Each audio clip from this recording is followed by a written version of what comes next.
right, guys, I am back. I know it's been forever since you last seen me, but I was thinking the other day that, you know, tomorrow is my son's birthday. I don't have anything cute to show his cupcakes on, and so I'm going to make a little cupcake stand. These are the 3-tier, what do you call it?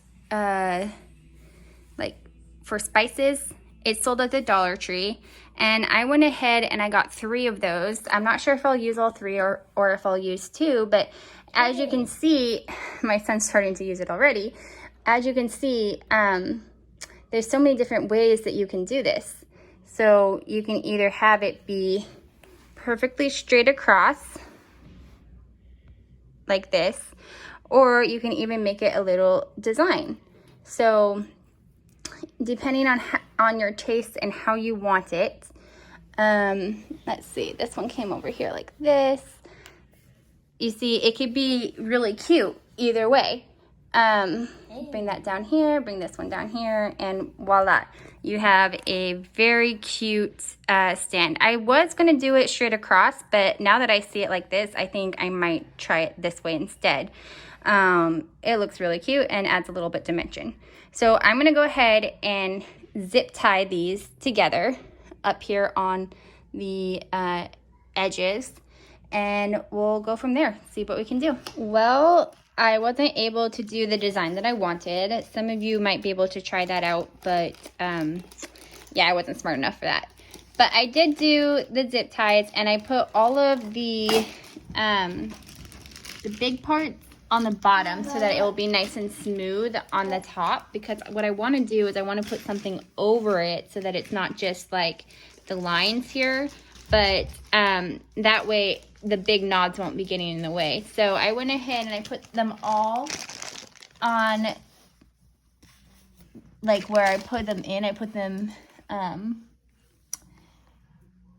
in all different spots in all the joints so that it will stay together good. And it's pretty sturdy. Like this thing, I thought I was gonna have to put glue on it, but the zip ties keep it really strong. So I'm not worried about it structurally. I think it will hold really well.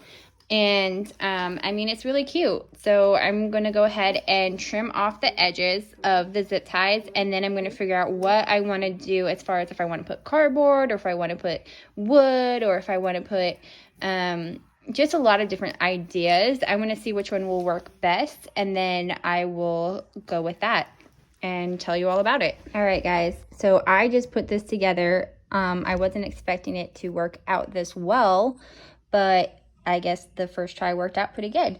So these are the little Jenga blocks that you get from Dollar Tree. It took 2 packs to finish this whole row, and they all lined up fairly close to like the edge. Once I like glue them down, then I'm sure they will be perfect.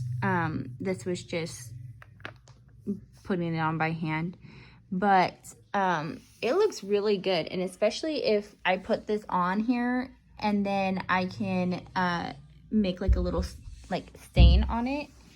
But yeah, this looks really nice, and it has like that expensive feel to it, I think. So as soon as I get to do all of them like that, that's gonna look really good. And then also I noticed that these are like almost the perfect size for the edges too. That is really cool. So anyway, I am going to start gluing these down, and then I'll see what's next. I don't have any more of the Jenga blocks, so I only had 2 packs because I wasn't planning on doing this project with them. But now that I see it's really nice, I'll have to run to Dollar Tree and get like 4 more packs because this looks really cool. So that's what I'm going to be doing. All right, guys, so I decided to cut out some boxes that I had laying around from Amazon, and I measured out the length of this. And what I'm going to do is I'm going to glue these on like this. I've already did these, and it worked out really well, so that when I'm done, I can just glue this whole thing down, and it will, I think, will work better. So that's what I'm gonna do, and we'll see how it looks. And I wanted to show you guys something really cool. Okay, so we have our board here, and it fits perfectly up here. And then, look at this, look. These little cubes from Dollar Tree fit perfect along these edges for the stairs. And so it's gonna add, like, I'm so excited. Like, that lined up so perfect. So yeah, I am really happy. Can't wait to finish it and see what it looks like. Alright guys, so this is what the bottom one came out as, and it's been a couple days, but I wanted to show you that it is very important to get a straight line underneath. I think just a little bit of crookedness my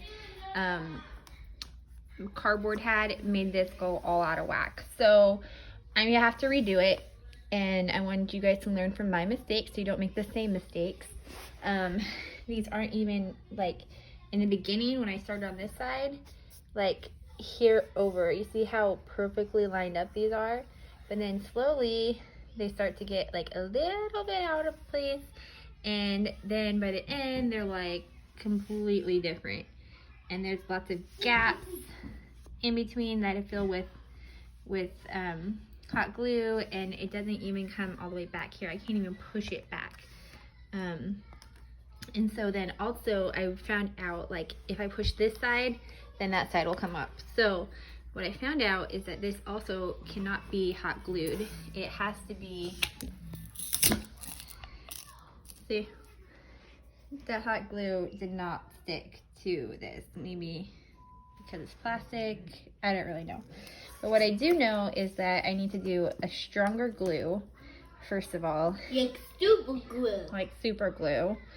And I need to redo this with a straight edge. So I'm gonna figure out something to do. Maybe I'll put it on the bottom, maybe, and then I'll be able to glue the things on this way. I don't know. I'm gonna play around and let you guys know what I come up with. Okay guys, I decided to get one of these boards because they have a very straight edge to begin with. And so I decided to start putting them on here as close to the edge as possible to make me have a better stencil for where to glue these in.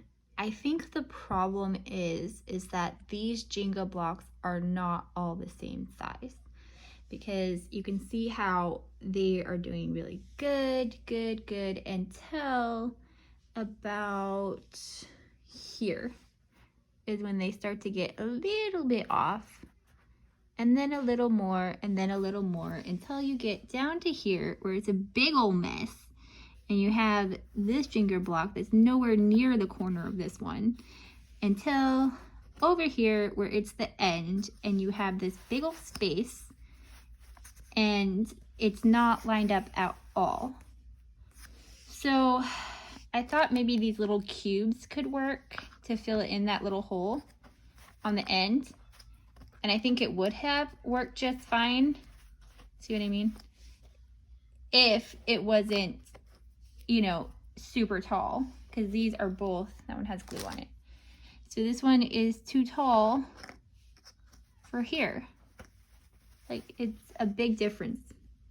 You see what I'm saying?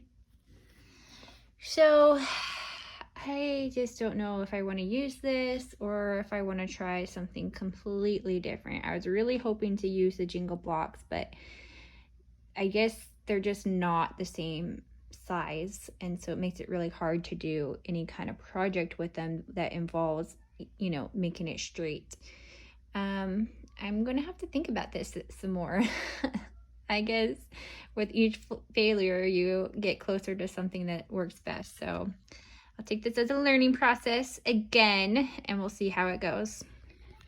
Hey guys, so I'm back. Here's the finished project. I did do different designs on each layer.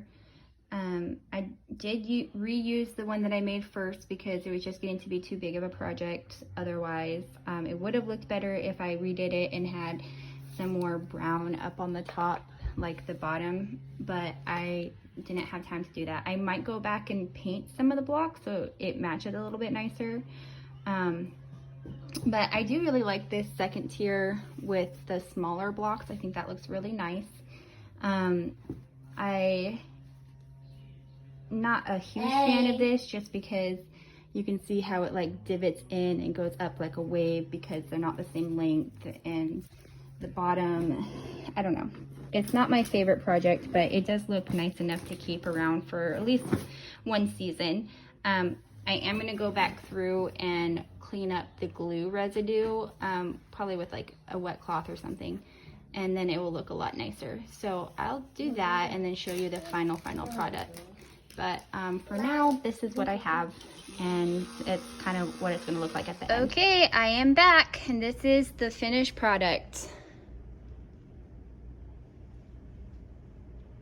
I did go ahead and paint some of these squares because I thought that because the bottom had brown on it that the top needed some brown too. I went ahead and I sanded down all of the wood, and it took off some of the brown paint, so I had to go back over some of these tiles with brown paint. It's not the best paint job by any means. Like, I got out of lines a lot. But at this point, it's so messed up anyway that I just don't care. From far away, it looks really nice, but up close, you can definitely see the imperfections. But, I mean, I do like it. It's just, I feel like it could have been better had the material worked out the way that I had pictured it in my mind. But anyway, I just wanted to go ahead and share with you my results and see what you all think. I'm sure everyone could do this a lot better than I could. All right, thanks for checking out the YouTube channel. Bye.